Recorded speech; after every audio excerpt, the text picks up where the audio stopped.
2025 didn't just change visa rules, it changed how countries decide who gets in and who doesn't. If you are thinking about a second base, a plan B, your child's education pathway, or moving capital across borders, here is the truth. 2026 will reward predictability and punish anyone planning based on headlines instead of rules. Welcome to Global Moves. This is where we decode global events, geopolitics, and policy shifts and translate them into clear decisions for your family, business, career, and capital.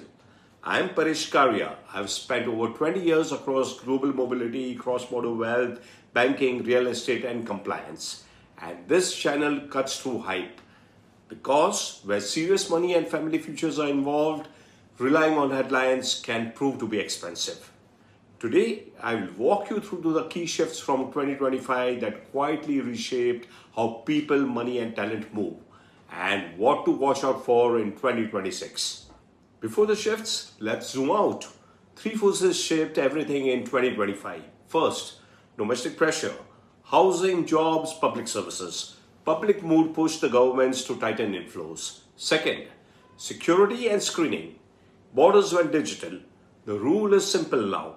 Trust but verify. Third, competition for quality. While some countries reduced volume, others competed harder for the right people with clearer, faster pathways. That's why 2025 split the world into two. Countries closing doors and countries competing not only for money but also for talent. Now let's break down the shifts that followed. In 2025, one headline dominated global mobility discussions: the Trump Gold Card. The pitch sounded simple, and that's why it spread fast. Known at $1 million, apply online, get vetted, and move towards a US green card. In a year full of uncertainty, that message created instant excitement, especially among high net worth families looking for a clean shortcut. At the same time, Europe was moving the other way, tightening investor routes, raising thresholds, narrowing eligibility, and in some cases, shutting programs entirely. So the contrast looked dramatic. Europe is closing doors to wealthy investors seeking residency, while US is welcoming them with open arms. But here is a reality check. All that glitters is not gold. When you unpack the gold card, it appears to be a non-returnable donation and not an investment. Price per applicant and not per family. So for a family of four, it could mean $4 million. It is layered with fees and add-ons, and it is still subject to full source of funds and admissibility scrutiny. And you may still have to wait in a queue for visa if you are from a high demand country with backlog like India or China. Now compare that with EB-5, an existing US investor program with track record of 3 decades. EB-5 isn't flashy, but it's structured. Typically, a single $800,000 investment can cover the entire family. The rules are established. Documentation is heavy but predictable, and capital is intended to be returned. So the real choice isn't simply gold card versus EB-5. It's about total family cost, whether it's a donation or an investment, the documentation and processing reality, and most importantly, timelines and backlogs. Now here is what to watch for in 2026. Real implementation in terms of rules, forms, and approvals, processing time and backlogs, and how strict the screening becomes in practice. While the gold card grabbed attention, something more consequential happened to the H-1B system. It didn't shut down, it just became structurally harder. Two changes matter. A new order introduced a $100,000 fee for certain new H-1B filings from outside the US. That made overseas hiring far more expensive, especially for early career roles.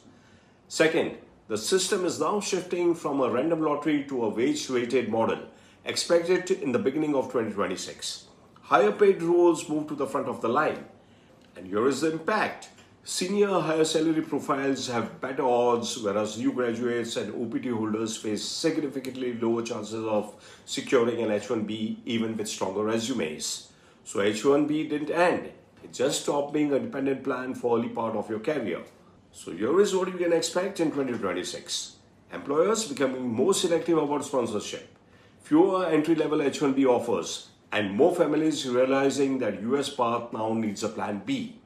That plan B could be a permanent route like EB-5 or a parallel residency outside the US, or a global platform strategy that keeps options open. After the US tightening its immigration rules, many families looked north to Canada. Canada didn't shut its doors, but it sent a clear signal. Inflows are now being actively managed. You saw this across the system: student caps, provincial controls, and tighter work and family rules.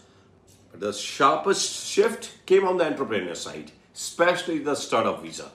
The startup visa is Canada's direct permanent residency pathway for founders. Applicants need a scalable business idea and a backing from a designated incubator, angel group, or venture capital fund.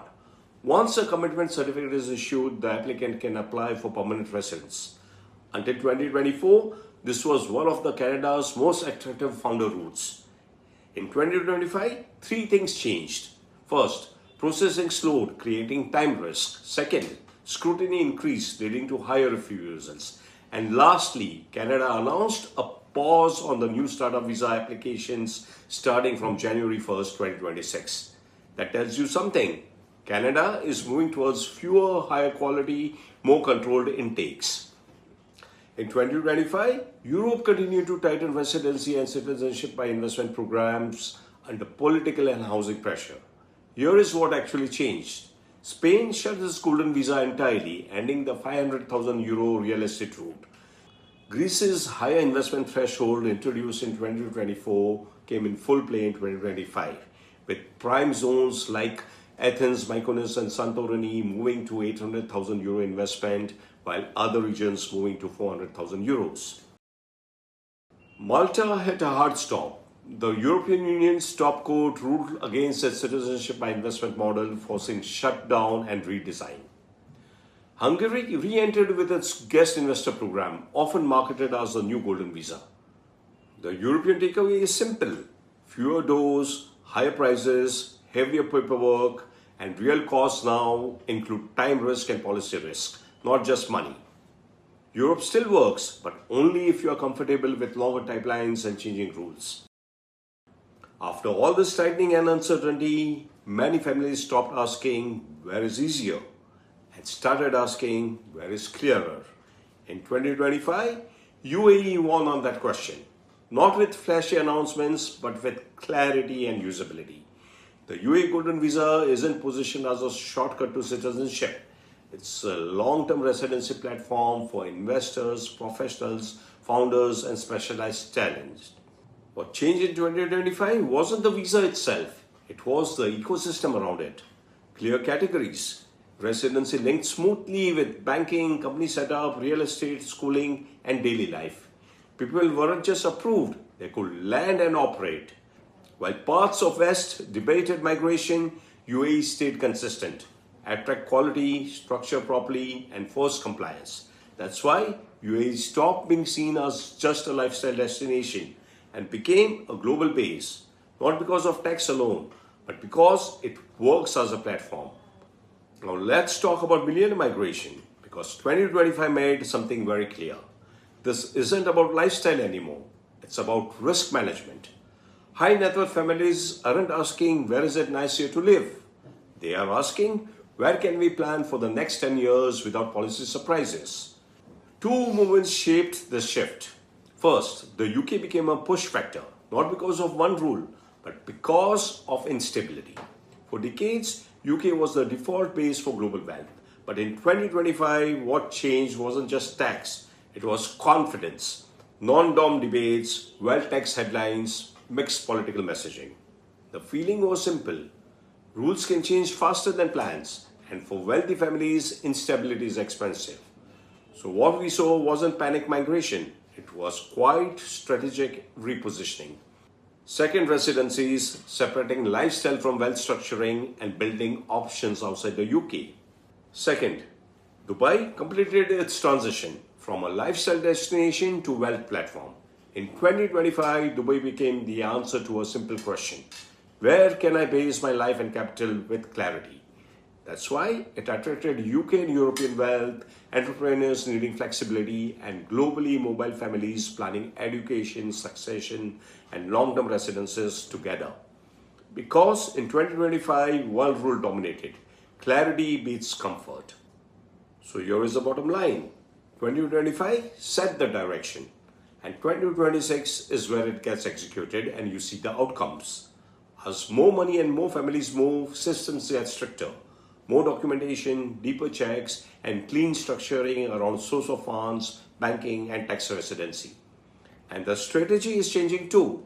In 2026, we'll see fewer one country bets and more platform strategies. One base for residency, another for investment, and a long term plan for citizenship or permanence. The shift is simple. Migration isn't just about leaving a country, it's about building options. Countries offering predictability and clarity will win. If you are planning your move in 2026, run every decision through 4 filters: predictability, total family cost, compliance reality, and a timeline that meets your requirement. If you want, my team can map your profile into a clear plan A, plan B, or plan C for your family. Link in the description below. Subscribe to Global Moves. Decode the world and make your next move wisely.